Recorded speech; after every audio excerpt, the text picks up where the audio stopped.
there has been seasons where I was more immature and I did feel like my happiness revolved around you or a friend or a client needed to do something in order for me to fill my bucket.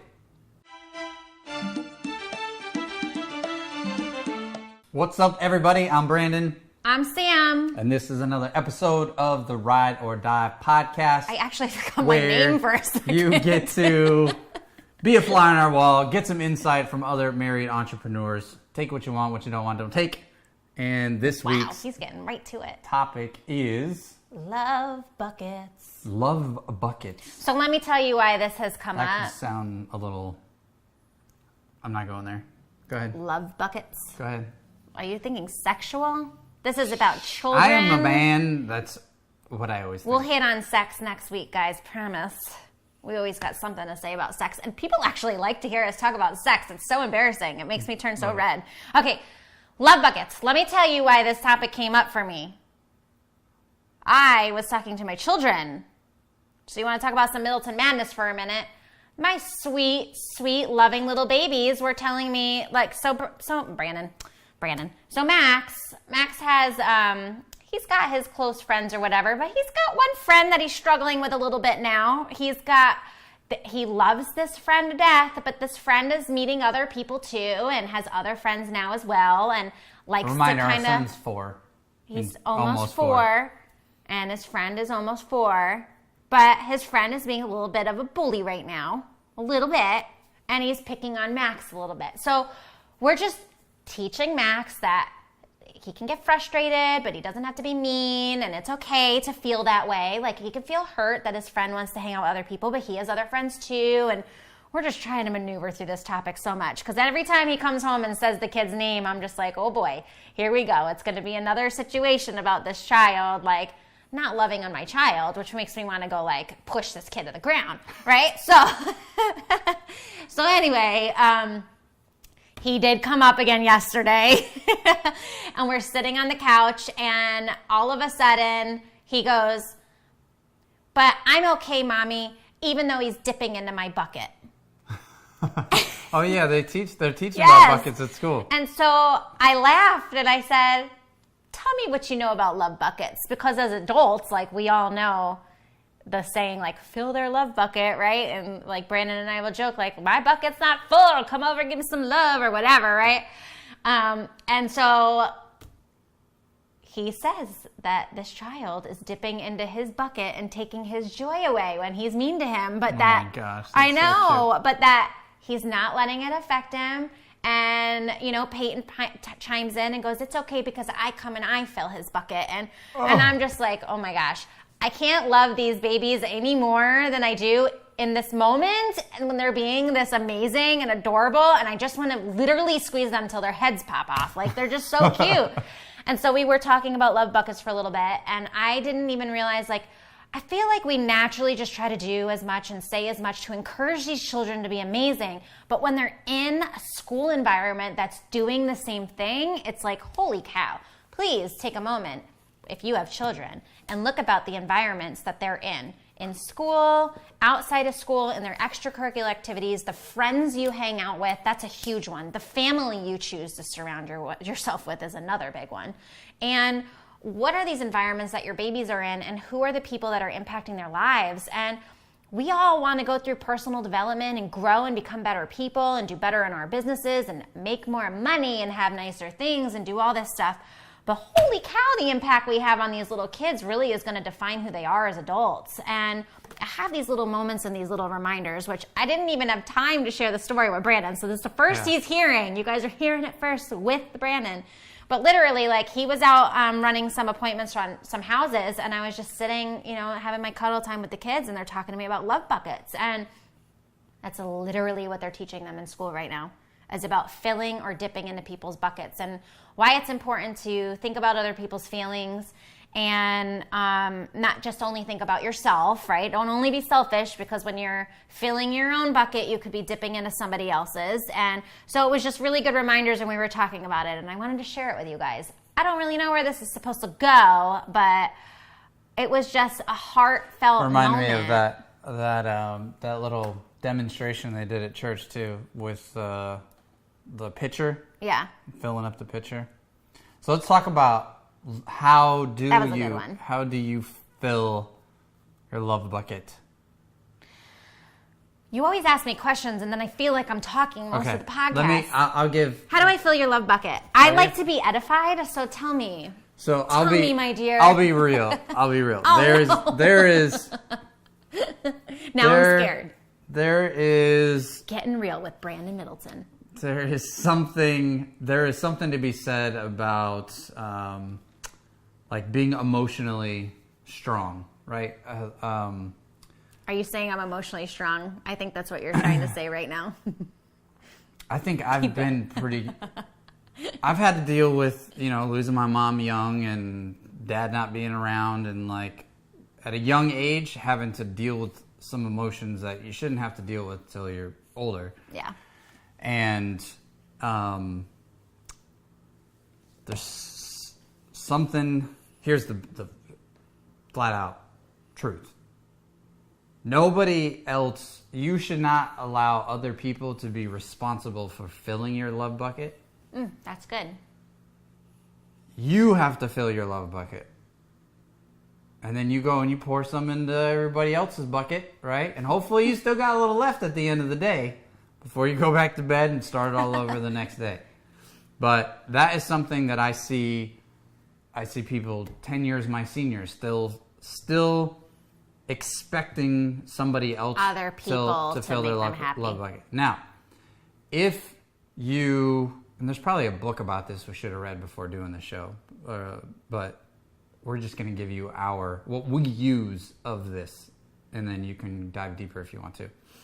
But there has been seasons where I was more immature, and I did feel like my happiness revolved around you or a friend or a client needed to do something in order for me to fill my bucket.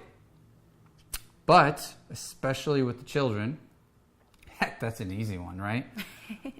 Kids come right out of the womb and they're just like, give me your bucket. I want the whole thing, right? And very quickly I had to realize, like, no, people wonder why I wake up early in the morning. Like, I was just talking with someone yesterday. They were like, why? Like, I'm like, you are not married and you don't have kids, so I don't expect you to understand it. But when you do have a family and more responsibilities, you have less hours in the day because there are more people who need some of your hours, right? Mm-hmm. And so you got to cram more into less time. And if I do not get up early and I don't fill my bucket as much as I can, right? And then Sam comes out in her booty shorts and gives me a hug and tells me that I'm, and loves on me. Well, now the bucket's overflowing, right? But regardless, I got a good inventory in my bucket most mornings when I wake up early. I do a little bit of reading, a little bit of prayer, meditation, do a little bit of planning, maybe, fart around, do a little research, something that maybe like... That's why I don't get up at 3. I don't want to smell his farts all morning. Oh, my Lord.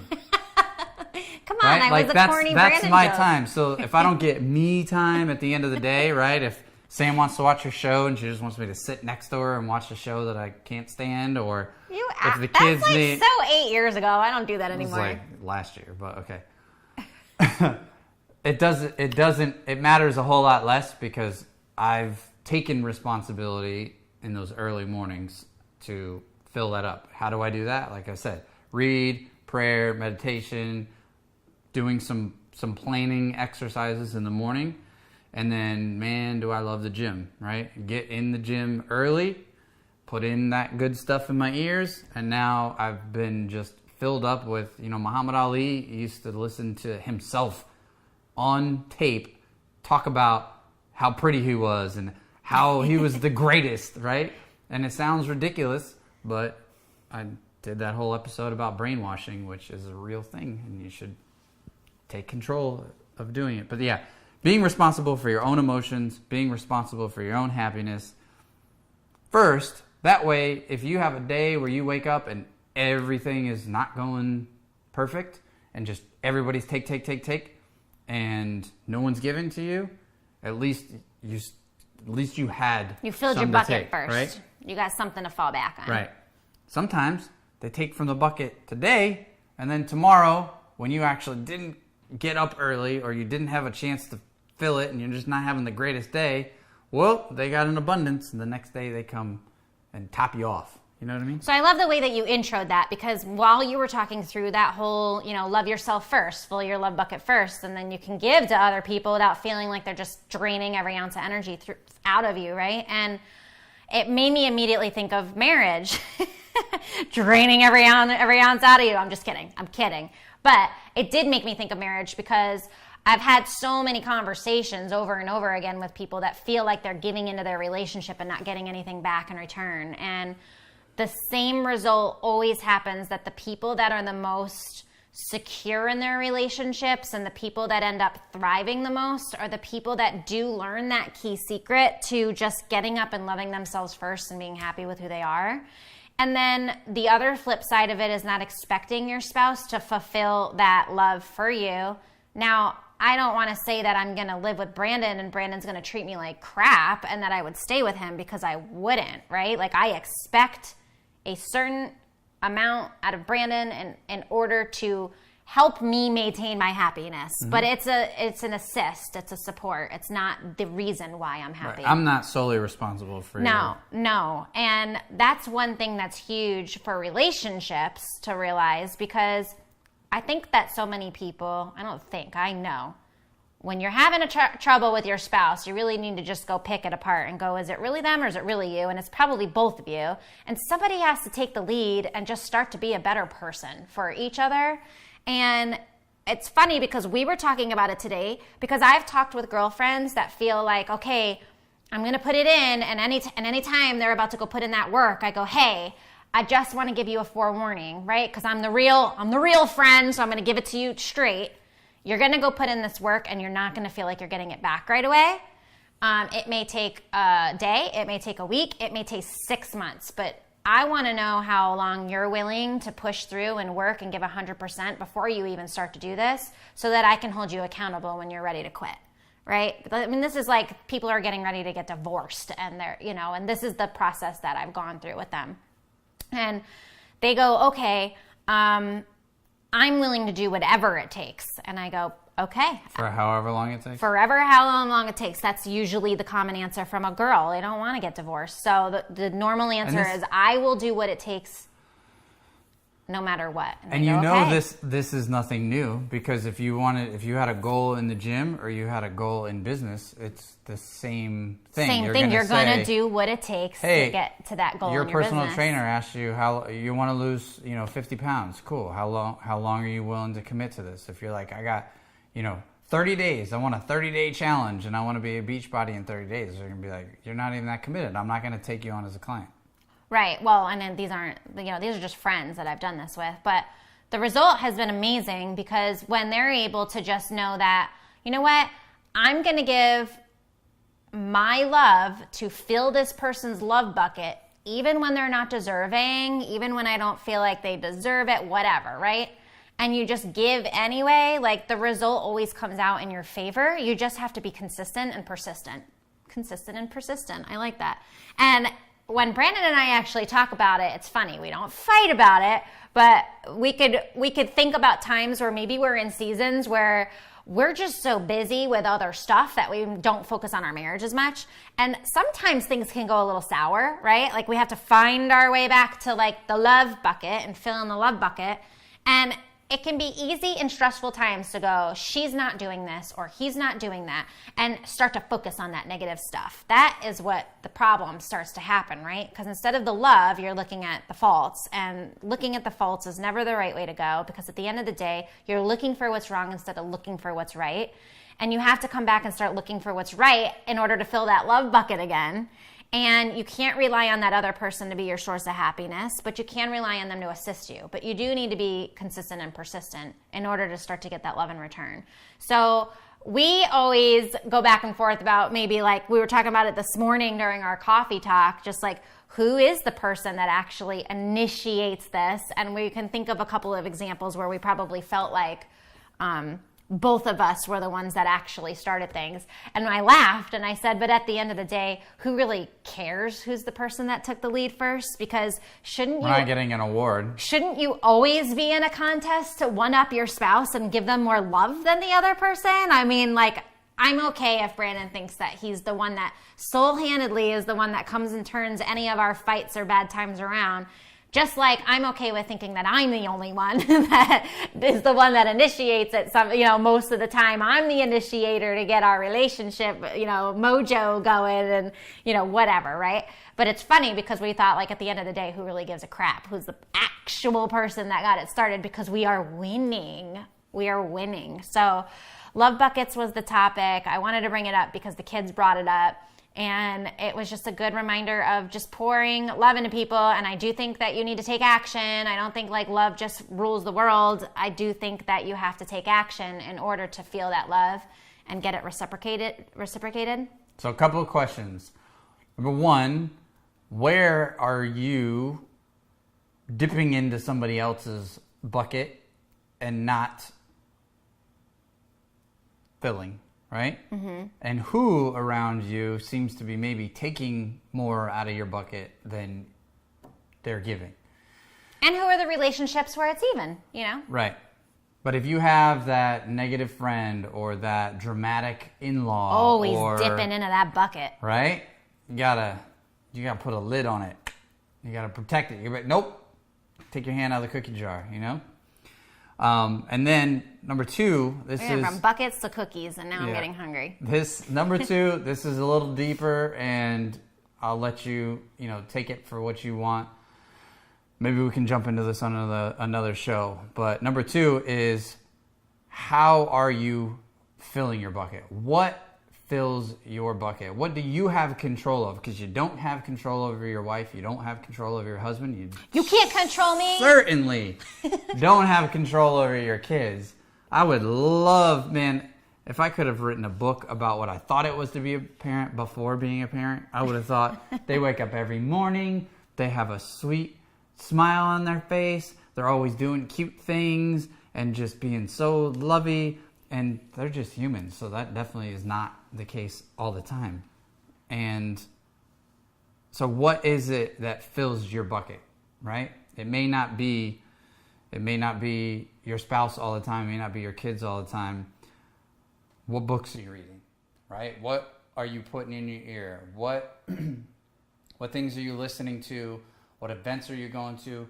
Maybe what close friends, mentors, coaches do you have that you can have real conversations with, that can encourage you in a tough season, can remind you of your strength or remind you of your power in those seasons, so you start your day with a pretty full bucket, so you can, not be so on empty when, be so on empty. By 10 a.m., someone takes the first dip and you're already on fumes, right? You need to start your day with a full tank as much as you can. So, number one, who are you pouring into?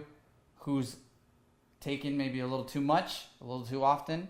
And number two, what is filling your bucket? For me, it is that reading. For me, it is that in the gym. Look, I need a lot of it, right? So I don't just read a book. It's a motivational quote on my Facebook wall and I'm good. I need to get up, read, pray, get in the gym, push myself, have, I know I'm distracting you. Just keep going, Eric baby. Thomas and 50 other, gurus and coaches screaming in my ear, reminding me of stuff. And then have my coffee talk with this crazy fool. Oh gosh. I know you're wondering. One of our mics turned off, so I'm just making sure that. Oh, really? Yeah, I'm just making sure that you're talking and. Oh. Damn technology. It's not that one. It's okay. I didn't want you. It was my microphone. See, I knew it. That's why I was leaning in. That's our cue. See? That's our cue. Well, now you have this one. Hello, testing. All right. Do you have? I also want you to keep in mind the types of conversations you are having with your spouse I would say that's your main source of love, right? That can look you in the face and talk to you every day, and what kind of conversations are you having with them? Because if you're always focusing on the crap going on in your life and you're not focusing on the things that are working, Brandon and I like to start our days talking, especially in our Monday meetings, when we get together for our Monday meetings, we like to talk about what's working.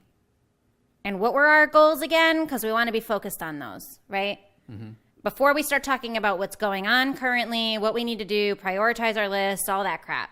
Well, what is already working for us? What do we want to make sure we continue to do?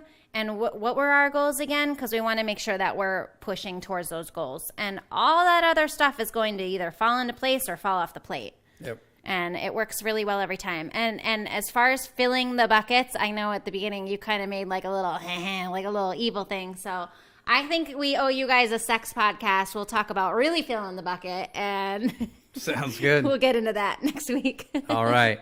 Thanks for watching another episode of the Ride or Die podcast. Give us your comments, feedback. 2 priorities. Number 1, share this with someone you think needs to hear it.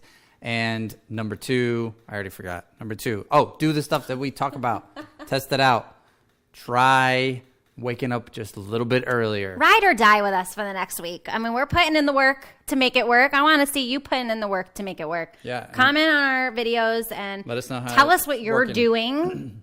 Even if it's just a small move every day, like tell us what you're doing. Share it with us. Yep. That's it. We love That's you. all I got. Have a good week. See you next week. Take care, guys.